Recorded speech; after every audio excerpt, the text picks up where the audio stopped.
The Great Gaslighting: How Professionalism Led Experts to Extract Financial Safety and Hope from the American Populace for 20 Years. The Three Pillars of Labor Market Collapse, Supervision versus Leadership, and the Economic Necessity of Empathy in the Internet Age. Hi, my name is Sarah Trumbull. I'm the founder and CEO of the Job Applicant Perspective, the first anonymous user reviews for job ads across the U.S.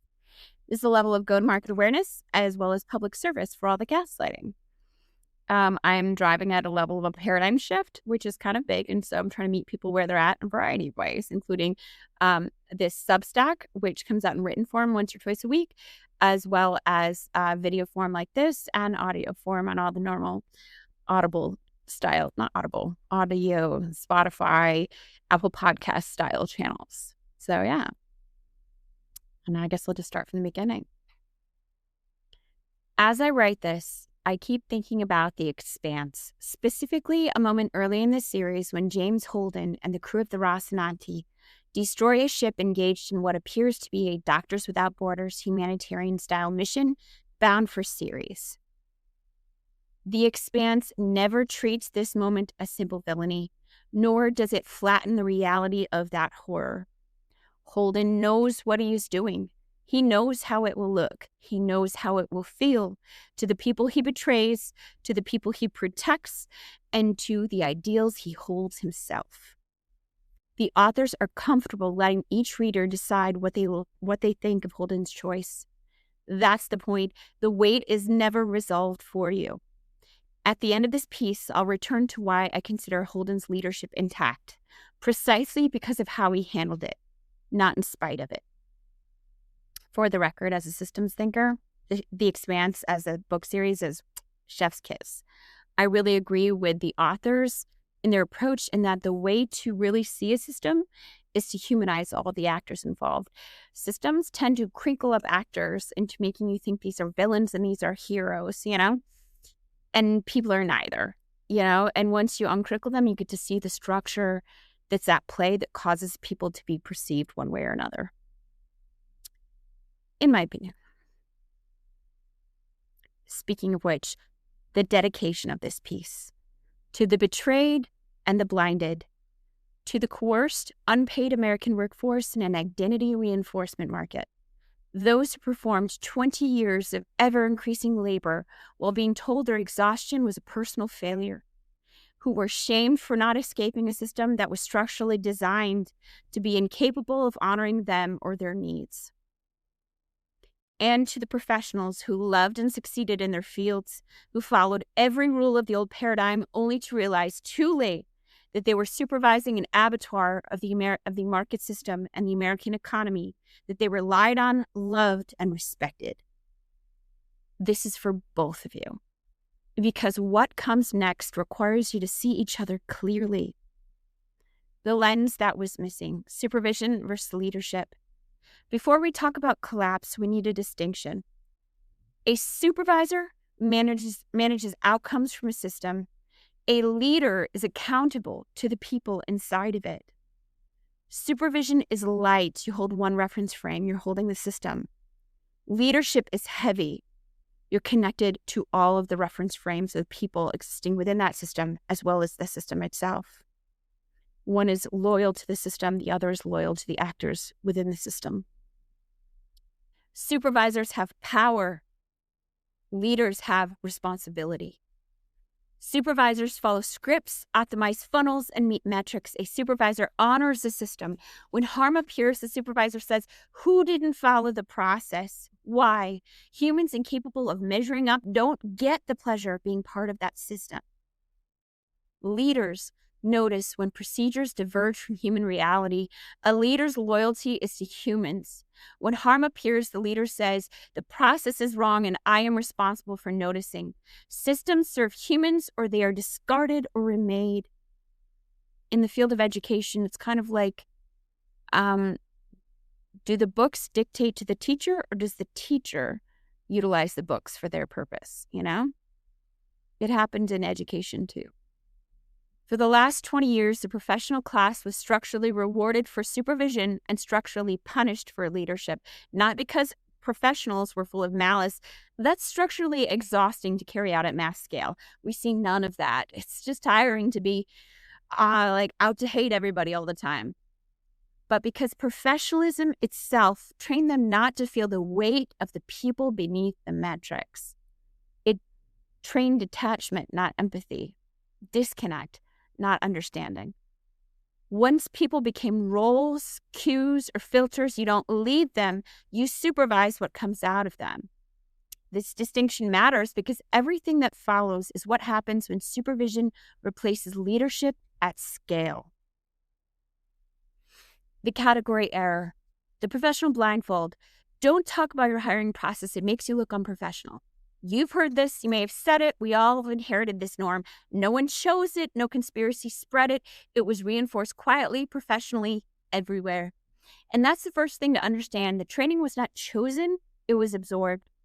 The accident of birth, the cognitive gifts that land some people in certain rooms, the educational paths that confer authority, none of that is chosen either in the same. Which means that the professionals who arrived in the late 1990s, the ones positioned to design the online labor market, were functionally in the same place any of us would have been. They weren't different. They were us, having arrived somewhere. And they carried the same frame we all carry. When you think about hiring, you think about it from one side, the employer side, the efficiency side, the management side. The job seeker's perspective didn't get deprioritized. It disappeared. There were two perspectives, but there was only one frame that was safe to look at it through when you're in frame monopoly. When you're a good professional, you don't think about it from the job seeker perspective because you don't talk about it, so you don't think about it so that you won't talk about it, and then you only think about it from the employer's perspective. It disappeared not through malice, but through a category error so complete that the other frame ceased to exist cognitively for the people who are doing the designing. That's not absolution, that's diagnosis. And once one side of a two-sided market becomes cognitively invisible, market collapse is no longer a question of if, only how. The three pillars of labor market collapse. Pillar 1, ATS and the Nash Non-Converging Equilibrium. When hiring moved online, applicant tracking systems arose, promising efficiency and risk reduction. To be clear, the appearance of a filtering mechanism in a matching marketplace should have already alerted us to a market distortion. Filtering is not matching, it's not even remotely matching. In other marketplaces, keeping 90% of the customers away from the goals they came to the market to acquire while requiring them simultaneously to generate revenue for the company, preventing them from achieving those goals, is already not good. Yeah, you're not in a good place there. But outside of this, structurally on a grand scale, what they produced instead was a textbook Nash Non-Converging Equilibrium. Employers filter to reduce noise. Job seekers optimize for visibility. So employers double down on filtering. So job seekers double down on visibility optimization. Bing, bang, boom. Keep going ad nauseum. Each side's rational behavior made outcomes worse for everyone, including itself. No participant could improve their outcome by changing behavior alone. The market stopped converging. It started escalating. This is why employers report talent shortages while job seekers experience endless rejection. A market that cannot self-correct is not a market, it's a trap. Pillar 2, Akerlof's market for lemons, ghost jobs. Independent of ATS systems destroying reliable signal, another breakdown quietly took hold. What was once a financial requirement, posting job ads only for real roles, became just a norm. And norms can be broken, quietly at first, but then escalated. A posted job is left up for too long and becomes suspect. Scraping bots republish listings endlessly. Sites never purge old ads. Then employers and recruiters, unregulated and with no accountability, began to post openings, not because they planned to hire, but because postings created strategic value, appearing to grow, testing salary expectations, collecting applicant pools, or pacifying internal staff. The escalation didn't happen in a vacuum. It rooted itself in the signal asymmetry created by HES ecosystems, where employers never had to respond and job seekers silently supplied unpaid labor into the void. This is Akerlof's market for lemons in real time. When signal can no longer distinguish quality from uselessness, quality exits and distrust rises. This is from the job seeker perspective. Employers are posting nonsense job ads left, right, and center. The only reason job seekers come to the market is for those job ads, as in the employer side of the market actively and the vendor side actively destroyed their own market signal, even though they had all the training to know otherwise. Over time, real openings became indistinguishable from phantom ones. By 2024-2025, data hiring analytics showed that roughly 18 to 22% of advertised jobs never resulted in a hire or had no real hiring activity behind them, according to the Wall Street Journal. The Wall Street Journal first published ghost jobs in 2012, I believe it was. And for 12 years or whatever, 13 years, nobody even did anything about them. It was never an issue. They actively knew Akerlof's lemon market was at play. It wasn't even hidden. And then they started adding to it. It's wild. But in identity market, that's what you get. In some surveys with a category area like this, in some surveys, as many as 4 in 10 companies admitted they had ghost job listings, and many employers acknowledged that these postings had no real intent or timeline to fill them, yet remained up indefinitely, according to CNBC. At this point, the market wasn't remotely matching. It was pathological extraction, consuming hope, time, and dignity as raw inputs while pretending to offer opportunity. Pillar 3, Jevons Paradox, AI and one-click apply. Then the efficiency tools arrived to fix the problem. One-click apply, AI screening, automated outreach, and the harm accelerated. Lowering the cost of applying didn't reduce load, it multiplied it. Each efficiency gain increased total volume, intensified filtering, and escalated competition. This isn't a hiring failure, it's a known economic pattern. William Jevons first identified it with coal. When efficiency improved, total consumption rises. The same pattern repeated with electricity, with oil, with internet, and with bandwidth, Wi-Fi bandwidth. Efficiency without constraint increases extraction. Honestly, one-click apply. What? That is why they go to the market. In hiring, efficiency removed friction on one side of the market while leaving power, opacity, and incentives unchanged on the other. So applications exploded, filters hardened, human review disappeared. Every technological improvement made the system harsher for the humans inside of it. Think about what AI versus one-click apply is. One-click apply for job seekers makes it easier for them to engage. AI for employers makes it easier for them to experience.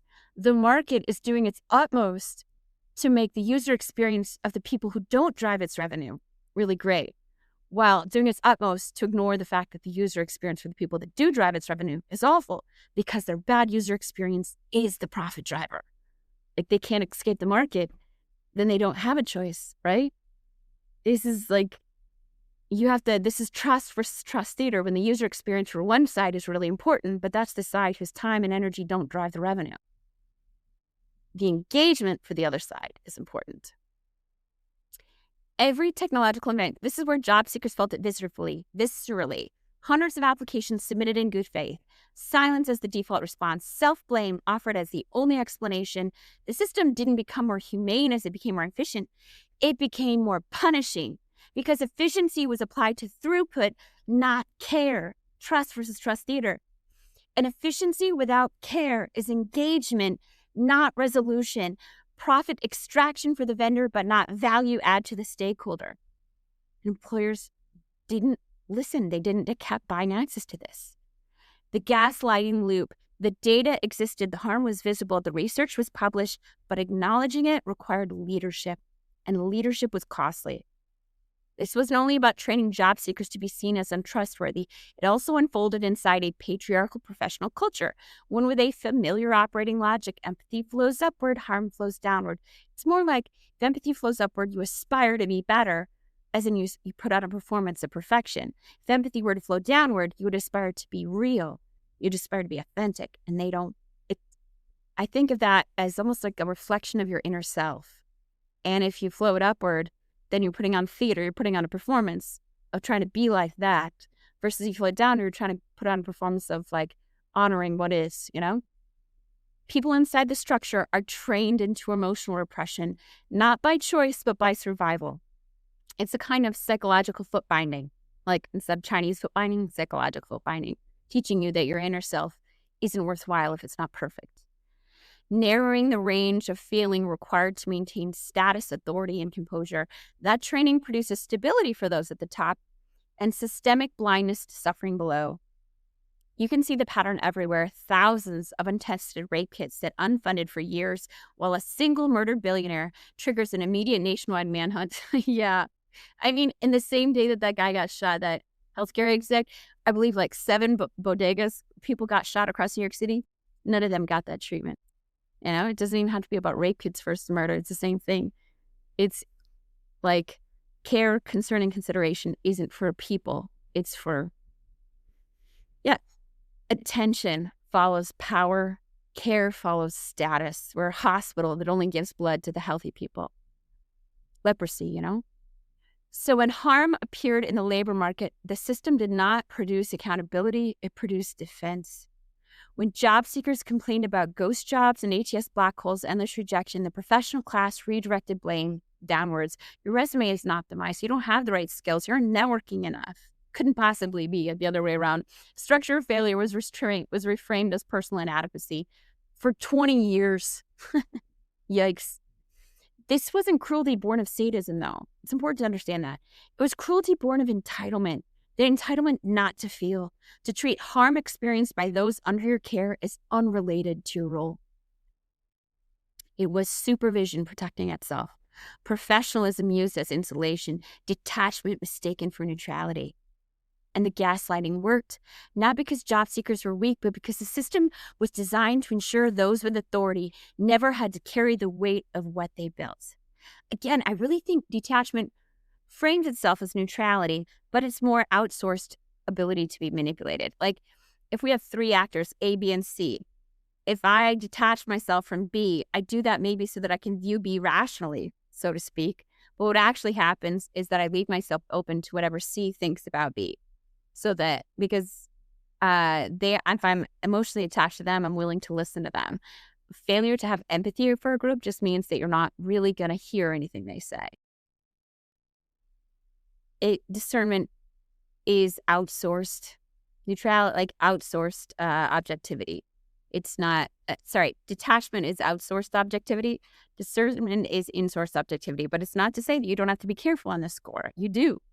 You can still make errors. You have to take responsibility for the errors you make on that score. And I think it's just an approach that's slightly different. But you have to be careful all around because each thing can be a level of a manipulation. I just think it's important to recognize that detachment is easily a manipulatable situation too. Very manipulatable when you're detached from somebody. The gaslighting worked not because job seekers are weak, but because the system was designed to ensure that those with authority never had to carry the weight of what they built. Check the research. The labor market collapse described here was not hidden, not even a little bit. It was not unknowable. It was not undocumented. The experiences job seekers described were mirrored repeatedly in all the public research. Check JOLTS hires openings ratio over the course of the last 20 years. Watch it change. Look at St. Louis Fred. Watch the increase of the time to hire. You can look at all of the platform incentives. Every time job seekers describe ghost jobs as really a problem, Akerlof's Lemon Market would have described it if you actually looked at it as a two-sided market. It's all there. Investigative reporting and internal admissions by employers and platform operators. It's not hidden at all. But this was seen not as warnings, not as emergencies, but as background noise. The economic stability of the entire workforce was background noise. Studies documented systemic exclusion driven by automated filters. Journalists reported on ghost jobs and evergreen postings. Employers acknowledged using postings for signaling compliance or talent hoarding rather than hiring. None of this information was obscure. None of it was inaccessible. What was missing was not evidence, it was attention. The entire workforce's ability to acquire food, shelter, healthcare was at stake, and nobody could integrate that. The record did not fail to exist. It failed to be integrated. The job applicant perspective. In the absence of institutional repair, something else emerged. Not policy, not reform, signal. On places like Reddit, job seekers began telling each other what actually happened. This posting was real. This one was theater. This recruiter followed through. This company has posted the same role for 2 years. What the job applicant perspective is that just taken into a public space unapologetically, just like Yelp for fine dining, in a world where there's mandated fine dining, but no health department and no FDA, we're making it more organizable and more searchable. Even LinkedIn is starting to have stuff like this because it's obviously needed. The job applicant perspective exists because the feedback loop was missing. Every other online marketplace allows both sides to see reputation. The labor market allowed only one. It's such a dead giveaway, a red flag. Obviously, this is market distortion. Obviously, this is structural failure. TJAP is what people built when leadership failed. Decentralized, anonymous, accumulating, not asking permission, not waiting. For professionals ready to transition from supervision to leadership, this is where listening begins, not to fix or manage, but to receive insights. Like generals and scouts. That's why everybody else uses it. Because if you don't have scouts, you just have data drift. That's all you have. Just massive data drift. Conclusion, the weight has to be carried. The labor market has fallen. Obviously, it's fallen. The scripts don't work anymore.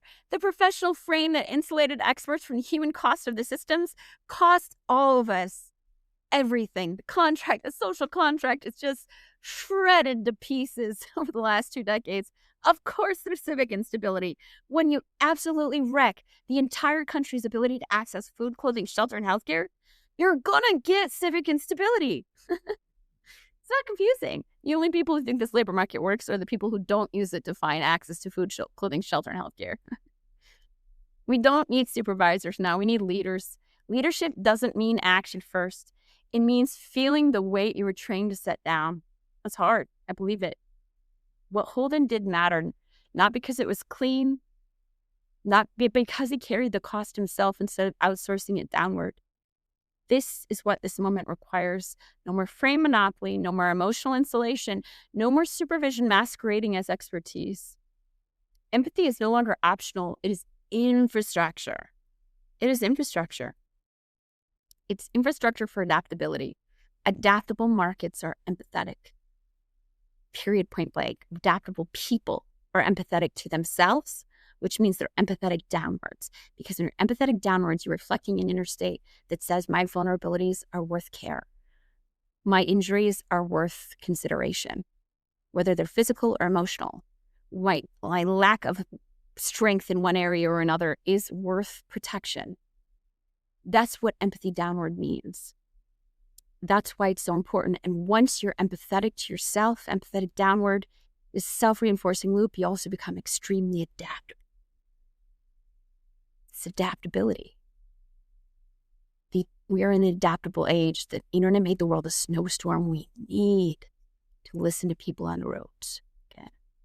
Job applicant perspective, anonymous job seeker reviews, the signal the market was missing. Yeah, so that's it. I hope you stop by. I feel really passionate about this topic. And also like, follow and share and engage, you know? You're also allowed to debate me. I really love a good debate. I feel like, honestly, it's a little bit like Sherlock Holmes. Like, when he heard about Moriarty, like, it was actually a little bit fun. Like, the game, you know? Like, the game, I don't know how to explain it, but, like, for all of my life, I like Field of Dreams, you know? It's a great show. But I never really understood what Shoeless Joe Jackson was saying when he was talking about how it wasn't really about the winning or the losing. It was about the chance to play.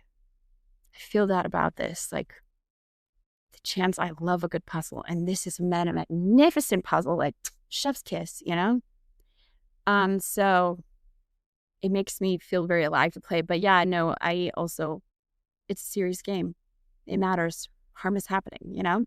So I don't want to be totally callous about that because it affected me too. And I will say that leaning into my failure, my utter failure in the job market has been one of my best blessings. Because it allowed me to really look at what I'm seeing here. And I think I clocked it pretty good. I actually do love a good puzzle. It's really great. And I am very much enjoying trying to pull this. How do you pull a market back in line? How do you take a system that's clearly, collapsing and, rein it in, So my solution is, to be fair, what every other market online has kind of come at. But I'm excited to see other actors and other solutions. I think the most important thing isn't to tell everybody what to do, tell everybody what I'm going to do, or anybody who wants to do this with me, and also give people the possibility, like the structure of the thing, so they can know for themselves what they want to do, in their own way. I'm excited to see that in Italy, like the ARM system coming live, the work out of Netherlands, the work at the University of Molise, the work in Atlanta from LifeWork. It's very exciting. It's cool to see. Also, Jay Jones's work is really good too, and Mark Anthony Dyson. I'm excited to see what they're doing. So, thank you. Have a good one, and be kind out there. Really, we don't need to have work to have each other.